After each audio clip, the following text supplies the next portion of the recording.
avions M. Kaenzi, l'adjoint maire à l'urbanisme, qui a promis de venir par écrit. Alors, on va peut-être venir, espérons-le. Hein. Mais je crois qu'il faut qu'on commence sans tarder. Alors, pour ceux qui ne me connaissent pas, je me présente, je suis René Augustin Bourg, le nouveau président d'Aulnay Environnement, une charge que je n'ai pas souhaitée et que j'ai dû accepter face à l'amicale pression des autres membres du bureau. Voilà. Et je voudrais commencer pour vous faire un petit exposé qui va nous donner des pistes de réflexion. Vous êtes venus en réponse à ces questions, pour réfléchir ensemble à ces questions. Quel avenir pour Aulnay? Qu'en est-il du bétonnage? Quelles modalités de la révision et des modifications du PLU? Quelle réflexion sur la prévention des inondations? Et enfin, globalement, quelle ville voulons-nous? Alors, je voudrais commencer cette réflexion qui s'oriente autour du PLU. D'abord par un rappel que j'extrais. Ah, merci, bienvenue à M. Canaroso. D'accord. Donc, un rappel sur la définition du PLU que j'emprunte au rapport de présentation du PLU. Le plan local d'urbanisme, PLU, est le nouveau document d'urbanisme créé en remplacement du plan d'occupation des sols par la loi Solidarité et Renouvellement Urbain de décembre 2000. Le PLU se distingue du POS, du plan d'occupation des sols, sur deux points essentiels. D'abord, il est clairement pensé dans une logique de projet global pour la ville tout entière.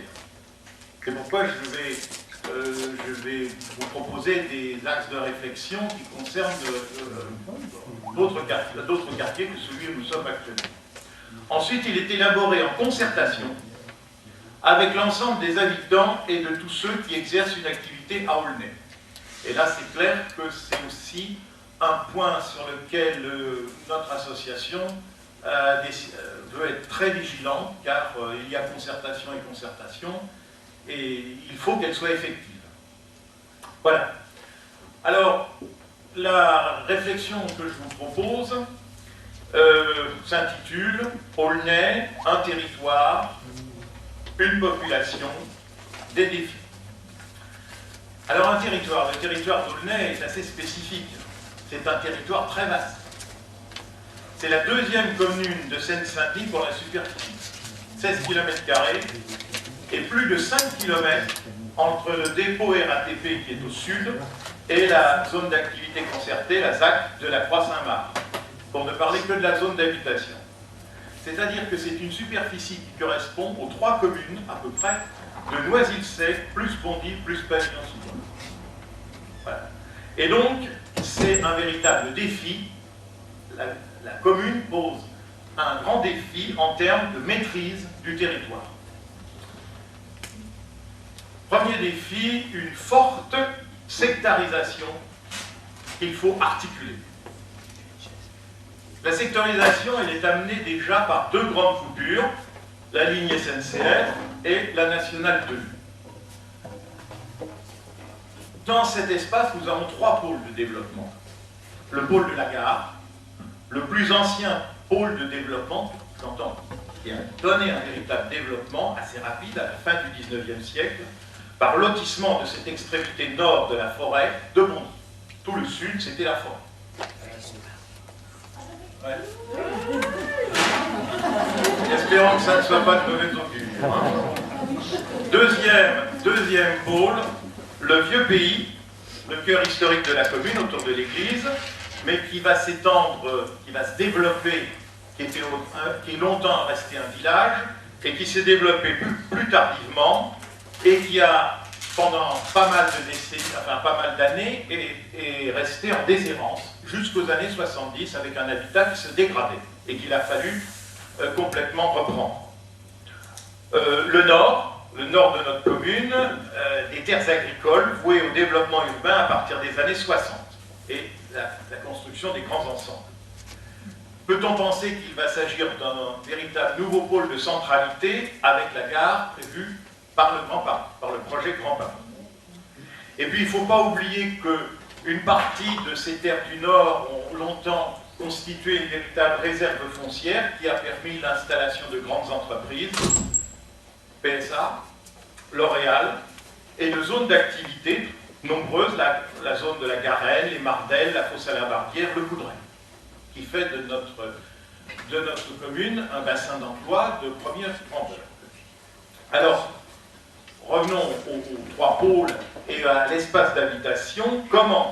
Le défi, c'est comment mettre en relation les différents espaces d'habitation. Par exemple, comment mettre fin à la coupure avec tout le nord, toutes les cités du nord de notre commune. La dimension de notre commune pose un problème de circulation, pose de nombreux problèmes de circulation. Donc tout ça, c'est envisagé dans le PLU. D'abord, la difficulté à franchir les gares SNCF aux heures de pointe. Nous avons tous connu ce problème. Ensuite, la circulation de transit nord-sud. Bondy-Gonesse, ou pour aller de Bondy jusqu'à Gonesse ou Villepinte, il faut traverser Aulnay. Et donc nous avons une circulation de transit qui est assez pénible pour les riverains. Et ceci est dû au fait qu'il n'y a pas d'accès à l'A3 vers le nord dans cette partie de notre commune. Et qu'il faut traverser le quartier de notre ville par la route de Bondy. Ensuite, tous les problèmes de transit est-ouest. Et c'est une chose qui affecte les riverains de la rue du 14 juillet et aussi de l'avenue de notre ville. 7000 voitures, 7000 véhicules, je crois, par jour sur l'année du 14 juillet. Et il ne faut pas oublier non plus l'axe transversal du CD 115, sur lequel, c'est-à-dire le CD 115, la rue Jean Charcot, Jules Princet, rue Dmitry, sur lequel s'articule transversalement le CD 44, c'est-à-dire la rue Jacques Duclos. Alors ce CD 115 pourrait être un pôle structurant, dans un sens, mais c'est un chemin qui existait, qui date du Moyen-Âge, qui remonte à la nuit des temps, et qui est en fait en marge des pôles historiques, qui passe assez loin du centre de l'ancien village. Il passe, le soleil levant, c'était la limite du village. Avec sur cet axe, un point noir, le croisement avec l'avenue Anatole France. Et à l'est, toute une zone marquée par une certaine marginalité, bien marquée par les cimetières, la présence des cimetières, et plus vers le centre, aujourd'hui, des espaces de déprise, l'ancienne usine d'amiante, les sociétés de vente de matériaux, où là, il y a toute une réflexion à avoir sur le réaménagement de cet espace. Mais sur ce CD 115, on a aussi des établissements scolaires, le lycée Boileau, par exemple. Et donc, c'est un espace difficile à aménager, difficile à concevoir, et qui reste essentiellement une voie de passage intercommunale. Et qui, d'une certaine façon, constitue encore une coupure. Et c'est un des points qui était très mis en lumière par le PLU de 2008, et cet objectif du PLU de 2008, c'était de rendre aux axes structurants une fonction urbaine, et aménager tout ce quartier du soleil levant. Troisième défi, des risques naturels. Des risques naturels à conjurer. Alors, toute la commune est soumise au problème de la dissolution du gypse, du retrait et du gonflement des argiles. Tout cela étant évidemment lié à la circulation des eaux. Et le troisième problème, c'est les inondations, par ruissellement, et renforcées par l'imperméabilisation des sols. Aulnay est classé comme commune à risque fort. Évidemment, cela s'explique par la présence immémoriale de deux rivières, le Sausset, la Morée, et puis l'existence de nombreux ruisseaux qui drainaient tout le sud de la commune. L'eau est toujours là.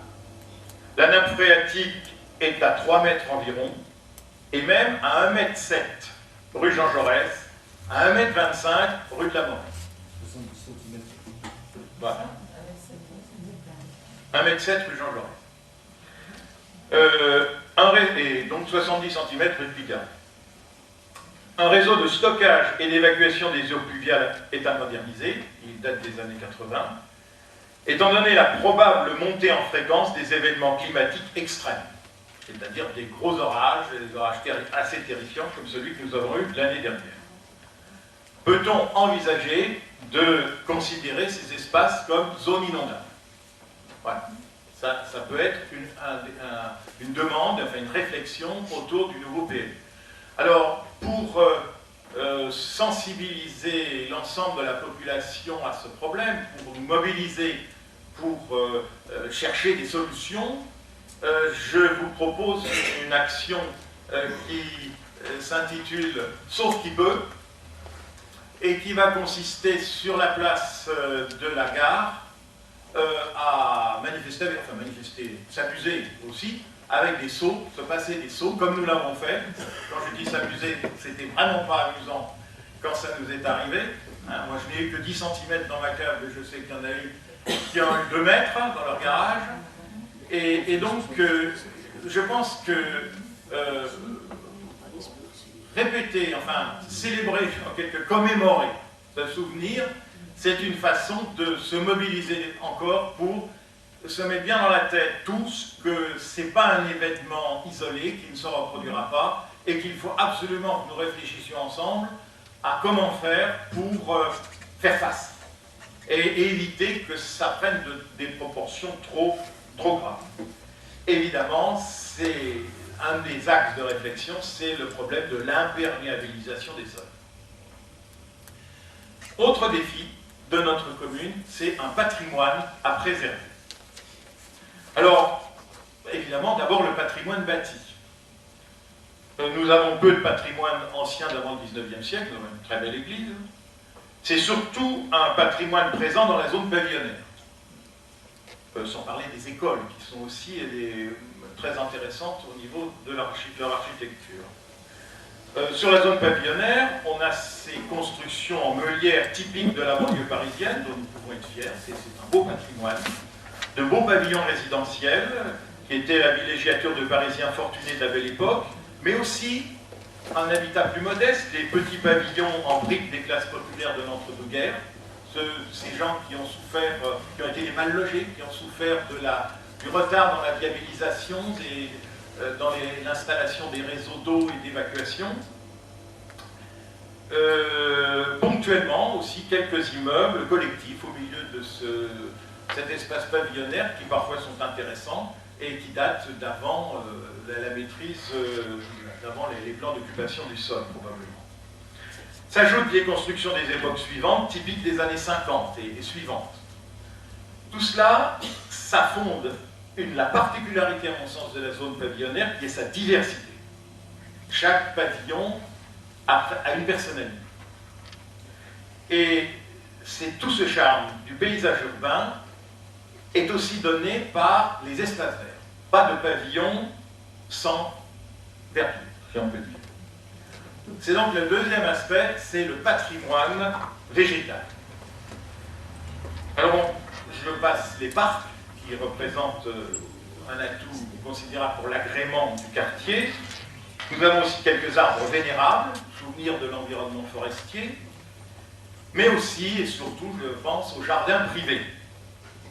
Tout cela permet une richesse faunistique. On a relevé une vingtaine, par exemple, une vingtaine d'espèces d'oiseaux, au moins.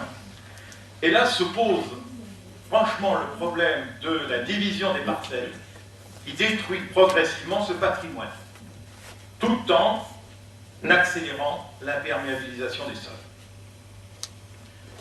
Je voudrais, dans le cadre du PLU, aussi de la réflexion qui avait été menée dans le cadre de l'agenda 21, rappeler l'idée d'enrichir ce patrimoine par une trame verte transversale, nord-ouest, sud-est, entre les parcs nord de la ville et le canal de Lourdes. c'était un aspect du projet Vitry-Princet qui, à mon sens, ne devrait pas être abandonné. Alors, Aulnay, c'est un espace, et bien sûr, vous êtes là pour en témoigner, c'est aussi une population. J'irai un peu plus vite là-dessus, puisque tout ce qui a été dit précédemment concerne évidemment la population aussi. Alors cette population a la caractéristique de présenter une extrême diversité en termes d'origine et de niveau social, qui se combine avec de fortes disparités territoriales, avec un nord où se rassemblent des catégories à revenus modestes et un sud nettement plus aisé. Premier défi, faire vivre ensemble ces communautés, si on peut dire, assurer cette notion fondamentale qui est la mixité sociale. Ceci dans autant de quartiers que possible. Deuxième défi, assurer un cadre de vie satisfaisant. Assurer à la fois la facilité de circulation pour les Aulnaysiens et limiter les nuisances de la circulation. On a parlé de développer la circulation douce, les circulations douces. Les protéger contre les risques naturels, assurer évidemment l'évacuation des eaux usées, le traitement des déchets, c'est un problème qui est de plus en plus sensible, et puis aussi, il ne faut pas l'oublier, ce n'est pas notre axe de réflexion essentiel, mais assurer la sécurité. Nous ne sommes pas du tout insensibles aux problèmes de sécurité qui peuvent se poser pour les uns ou les autres. Troisième défi, répondre aux besoins de la population en matière d'emploi et de logement. Je vais revenir sur le logement, mais on pourrait aussi ajouter loisirs, culture. Et là, je pense qu'il y a dans notre ville une lacune. Nous ne disposons pas, comme la plupart des villes voisines, d'une médiathèque. Et ça, c'est un projet qui, je l'espère, sera mené à terme. Alors la population, que dire de la population? Eh bien, elle croît. Le problème, c'est la croissance de la population. C'est le cœur du problème. On n'en peut rien contre, on fait tout pour d'ailleurs. Un certain nombre d'entre nous, la population française croît. Presque 64 millions pour la France métropolitaine. En 90, on était 56 millions et demi. L'Île-de-France a cru de 20% en 30 ans. En raison de deux phénomènes majeurs. Le maintien de la natalité, près un indice de fécondité qui tourne toujours autour de 2 enfants par femme, et la progression de l'espérance de vie, ce dont nous ne nous plaindrons pas.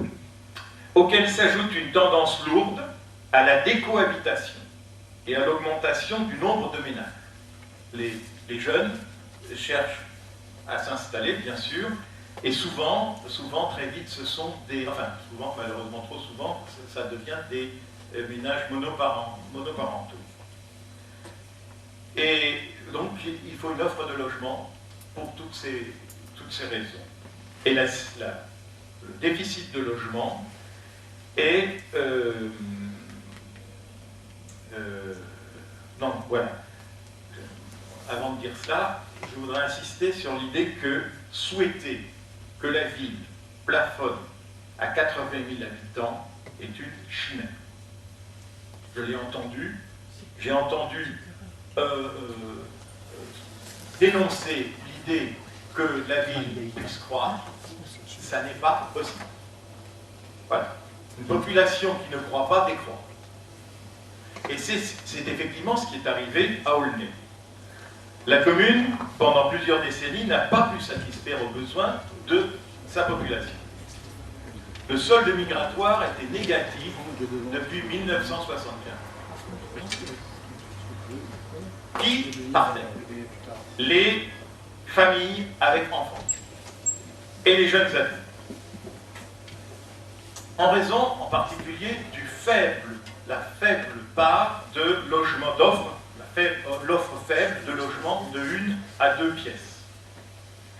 Et il faut bien voir que non seulement on a cet effet négatif du départ des jeunes, mais ça représente une véritable aubaine pour les marchands de sommeil et les offres d'habitat indigne. on ne peut pas laisser prospérer ces niches pour des comportements quasiment délinquants. Ce qui a amené le vote en 2008 d'un PLU par l'équipe dirigée par Gérard Gaumont.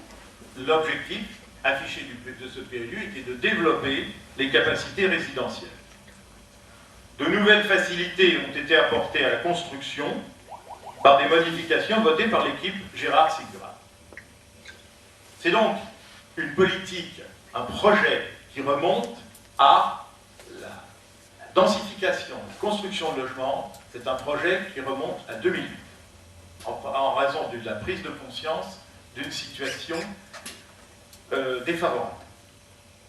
Alors évidemment, ces constructions, cette offre de logements supplémentaires a entraîné des modifications du cadre de vie parfois traumatisantes. C'est pourquoi on a parlé de bétonnage. Et je m'interroge beaucoup sur ce thème de bétonnage. Je pense qu'il nous faut essayer de dépasser les réactions épidermiques et s'appuyer sur une réflexion pour tenter d'orienter au mieux ce développement du bâti. Parmi les problèmes que pose ce développement du bâti, nous avons le problème des zones de centralité. Et où nous constatons, par exemple autour de l'avenue Anatole France, autour de la gare, la coexistence de pavillons anciens et de logements collectifs nouveaux. Et ça, je sais que pour un certain nombre d'Aulnésiens, ça a été un véritable traumatisme. Problème de l'offre. Les constructions neuves répondent-elles bien aux besoins en termes de taille de logement? Y a-t-il ainsi des logements dans ces nouvelles constructions, suffisamment de logements pour une ou deux pièces? En termes de niveau de prix et de répartition entre le locatif et l'accession à la propriété. Un des objectifs du PLU de 2008 est de favoriser l'installation de cadres et de professions intermédiaires, en particulier celles qui travaillent à Aulnay. Pour répondre à ce problème, un quart seulement des emplois est occupé par des Aulnésiens. C'est évidemment défavorable en termes de déplacement